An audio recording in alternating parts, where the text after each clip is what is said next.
안녕하세요. 제가 바로 이창입니다. 오늘도 영상을 보러 와주셔서 감사합니다.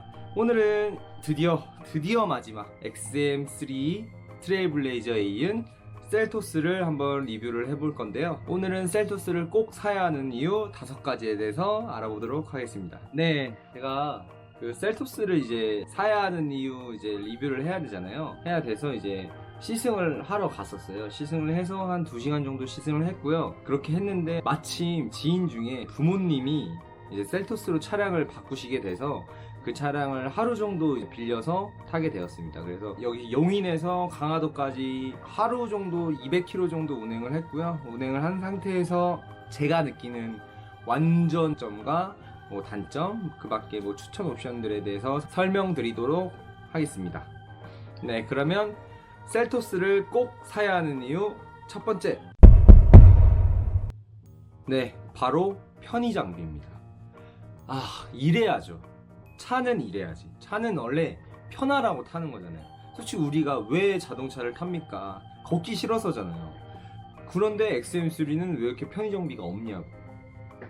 반대로 말하면 셀토스의 편의 장비는 동급 대비? 아니야. 그냥 브랜드에서 따라올 게 없는 것 같아요. 제가 왜 브랜드 중에서 편의 장비를 따라올 만한 브랜드가 없다고 느꼈냐면요. 일단은 딱 자리에 앉으면 좀 편의 장비들이 손에 익어요, 다.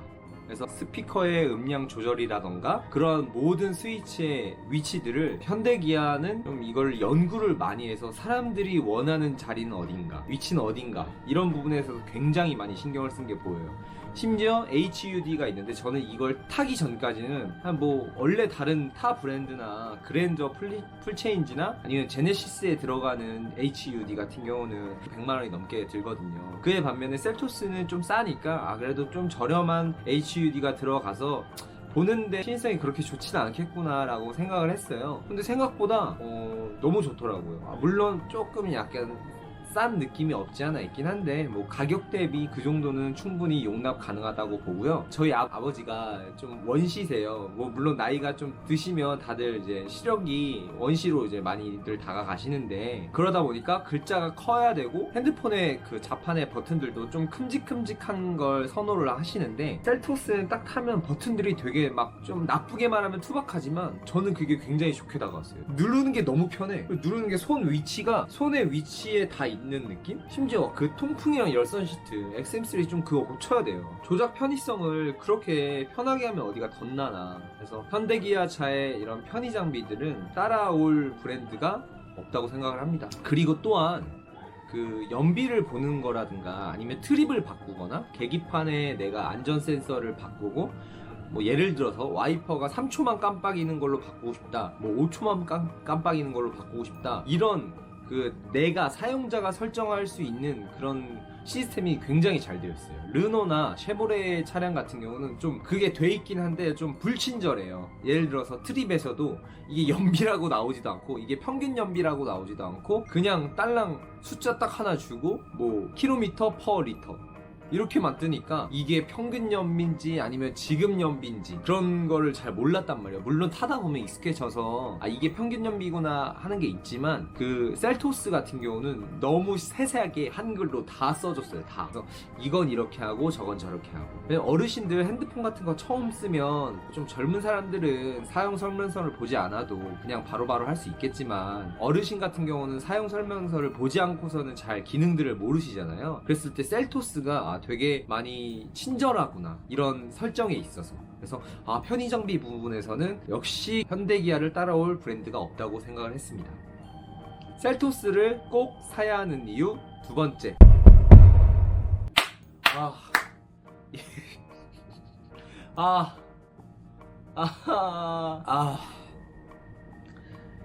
이래야 됩니다.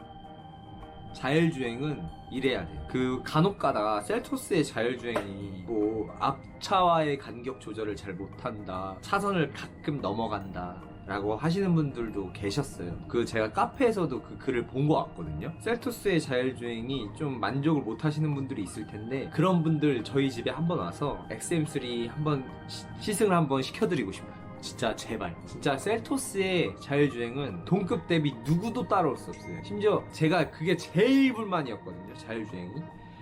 아니 사실 그 소형차에서 그 차선 중앙을 유지해주는 기능 자체가 들어가기가 힘들어요. 왜냐면 그 옵션 자체가 비싸요. 왜 비싸냐면 그 차선을 양쪽을 다 읽잖아요. 그러면 이게 저희가 코딩을 해서 차선 사이의 거리를 인식을 하고 그 거리에 딱 정중앙을 맞추고 가운데 센서가 그 거기를 따라가는 거니까 더 어렵고 그만큼 더 돈이 드니까 소형차에는 잘 그런 기능이 안 들어가 있단 말이에요. 기아의 셀토스에도 그 기능이 들어가 있는데 인식을 워낙 너무 잘합니다. 그래서 이게 자율주행이지. 이래야 반자율주행이지. XM3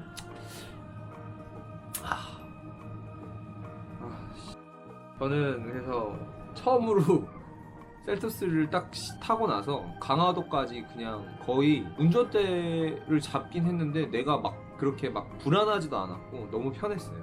그래서 이런 편의사항들을 좀 중점으로 두신다면 셀토스를 꼭 사야겠구나 라고 생각을 했습니다. 심지어 앞차와의 간격 조절도 소형차에 들어가는 센서의 그 가격적인 측면에 대해서 거리의 한계는 있을 수도 있어요. 하지만 XM3의 자율주행은 차가 저 멀리 있으면 왕 갔다가 앞에 차가 코앞에 보이면 그때서야 팍 멈추는, 그래서 운전자 입장에서는 오우씨 하면서 내가 오히려 브레이크를 밟게 되는 좀 그런 경우가 많았거든요, 실제 저도. 근데 셀토스 같은 경우는 그 거리가 짧다고 느꼈긴 했는데 그래도 비교적 스무스하게 출발하고 스무스하게 정지를 하는, 그래서 이런 자율주행 센서에 대해서는 역시 현대기아다 라고 다시 한번 생각을 했습니다. 셀토스를 꼭 사야 하는 이유 세 번째, 바로 2열 실내 공간인데요. XM3나 트레일블레이저나 셀토스를 많이 고민을 하실 거예요. 물론 코나나 티볼리도 있지만 그런 차 같은 경우는 나온 지 좀 됐고 약간 지금은 하향세를 좀 타는 단계라고 생각을 하기 때문에 배제를 하고 말씀을 드릴게요. 그래서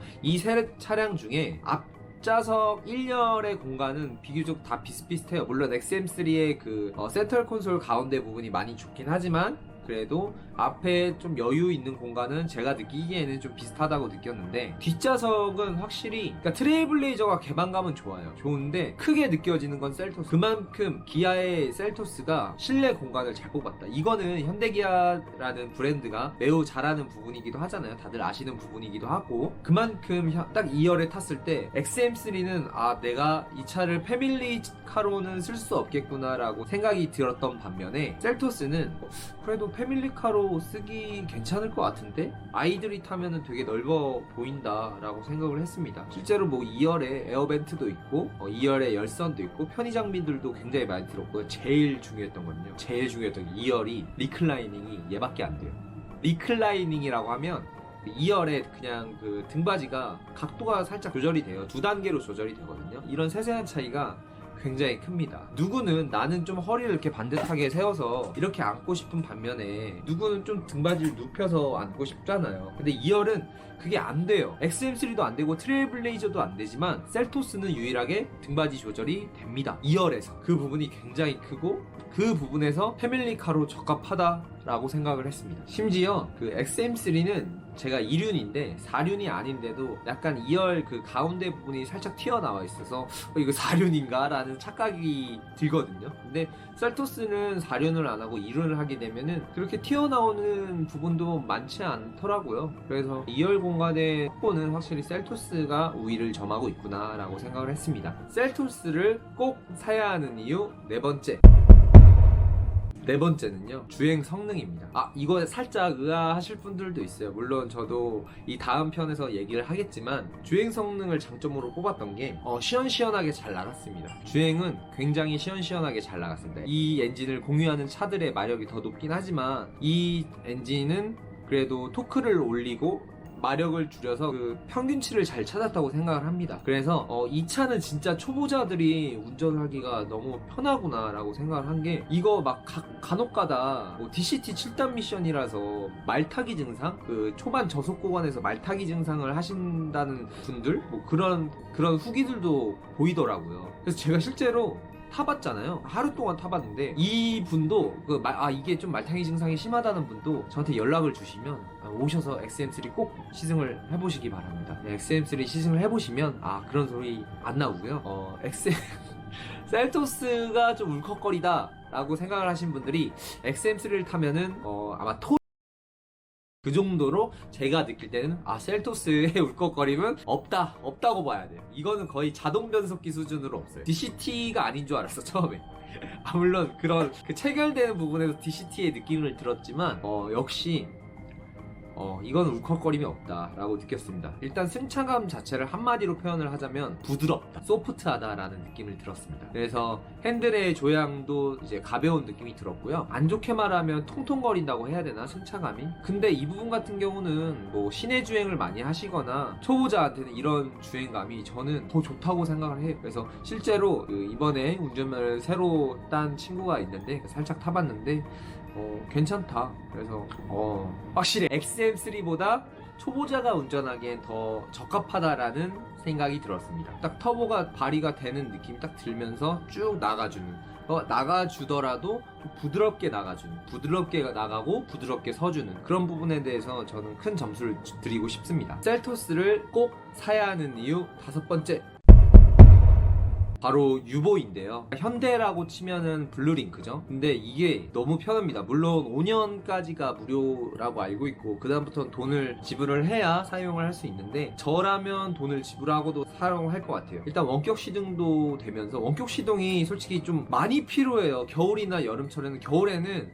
차 타면 얼어 죽거든요. 그럴 때 미리 집에서 시동을 켜놓고 히터를 켜놓은 다음에 차에 타면 얼마나 안락합니까? 여름에는 더 죽어요. 진짜 쪄 죽습니다. 차에 타면은 익을 것 같아요. 그런데 미리 에어컨을 빵빵하게 틀어놓고 그냥 10분 전에 빵빵하게 틀어놓은 다음에 쏠랑쏠랑 가가지고 딱 차갑게 되어 있는 차를 딱 타면은 얼마나 좋아요. XM3? 안 돼요. 그런 거 없어요. 물론 이지 커넥트라는 어플이 있죠. 제가 그 다른 이제 영상에서 말씀을 드렸는데 그거 이름 잘못 지었고요. 하드 커넥트입니다. 연결조차 안 돼요. 제가 됐다가 이번에 또 끊겨가지고 또 이제 고객센터에다 전화를 해봐야 됩니다. 근데 물론 제가 아반떼도 타서 블루링크를 잘 알아요. 근데 뭐 유보도 잘 안 끊기고 뭐 그냥 잘 되던데요. 그래서 원격 시동 뭐 이런 부분에 대해서 좀 현대기아가 우리나라 사람들의 성향을 잘 알고 있고, 어떻게 보면 우리나라 사람들이 현대기아 때문에 오히려 더 그런 편의 장비들에 대해서 좀 더 깐깐해지는 게 있는 것 같긴 해요. 실제로 뭐 르노라는 차가 유럽에서는 편의 장비에 대해서 그렇게 신경을 안 쓰거든요, 유럽 사람들은. 근데 우리나라가 그만큼 편의 장비에 대해서 신경을 많이 쓰니까 르노도 우리나라에서 진출을 해서 차를 생산을 할 때 옵션들을 더 많이 넣는 경향이 있어요. 그런데도 우리나라 사람들 만족을 못 하잖아요. 그런 이유가 다 이런 현대기아의 엄청난 편의 장비 때문인 것 같아요. 사실 제가 셀토스를 꼭 사야 하는 이유를 이렇게 말씀을 드리는데, 이거는 그냥 계속 편의 장비. 첫 번째도 편의 장비, 두 번째도 편의 장비, 세 번째도 편의 장비. 그 정도로 이 차는 편의 장비의 모든 것이 다 있을 정도입니다. 그래서 내가 이 새 차량을 고민 중인데 초보자다 하시는 분들은 그냥 셀토스 사시는 게 좋을 것 같아요. 그리고 제가 이 차를 하루 동안 타면서 느꼈던 게 뭐냐면, 제가 우리 엄마 사주고 싶다, 내 부모님한테 좀 사주고 싶다, 어르신들이 타기에 너무 적합한 좀 스포티한 주행 성능을 기대하시면 안 돼요. 하지만 저희 어르신들이나 운전을 좀 점잖게 하시는 분들은 셀토스를 타시면 진짜 너무 만족을 하실 것 같아요. 그리고 특히 어르신들은 워낙 옛날 차를 뭐 오랫동안 끌고 막 10년, 15년, 20년 이렇게 타시니까 최근에 나오는 차들의 이런 편의 장비들을 잘 모르시는 경우도 있단 말이에요. 그랬을 때 HUD를 딱 보고, 우와, 유리에 글자가 써지고, 손을 넣으면 안 되겠지만 거의 손을 놔도 될 정도로 자율주행이 잘 되고, 그런 편의 장비? 그래서 어르신들, 그냥 우리 부모님한테 좀 사주고 싶다라는 생각이 들었어요. 실제로 이게 패밀리카로서의 성능도 굉장히 괜찮을 것 같고 공간을 매우 잘 뽑았기 때문에, 내가 첫 차를 산다거나 좀 편의 장비를 느끼고 싶다, 아니면 우리 부모님한테 차를 선물해드리고 싶다, 이러신 분들은 셀토스로 가시는 게 좋을 것 같아요. 물론 나머지 두 개의 차량들도 그 장단점이 다 있어요. 그래서 선택과 집중을 하셔야 돼요. 차량을 구매를 하실 때 이러한 부분들을 고려를 해보시고 구매를 하시게 된다면 후회는 안 할 것 같아요. 이 차는 그 가성비로 산다기보다는 가심비로 사는 게 좋을 거예요. 그러니까 딱 그 가격대에 맞게끔 나왔어요. 사실 내가 만약에 3천만 원이라는 차를 주고 사서 후회를 하면 안 되거든요. 그래서 내가 이것보다 좀 더 돈을 더 줘서 더 좋은 차를 갔었어야 됐나? 라는 생각이 안 들어야 되는데, 셀토스는 안 들었어요. 그런 생각. 그 가격대에 내가 괜찮은 차를 샀구나 라는 생각이 들 것 같아요. 그래서 실제로 저도 하루 동안 타보고 그냥 셀토스로 갔어야 됐나? 라고 살짝 고민을 했던 게 자율주행 부분이 저한테 너무 크게 다가와서 확실히 괜찮다라고 생각을 했습니다. 네, 자, 그래서 오늘은 여기까지 셀토스를 꼭 사야 하는 이유 5가지에 대해서 알아보았고요. 다음 영상으로는 셀토스를 사면 안 되는 이유도 알아봐야겠죠? 그러니까 다음 영상 기대해 주시며 도움이 되셨다면 구독과 좋아요, 알람 설정까지 부탁드립니다. 감사합니다.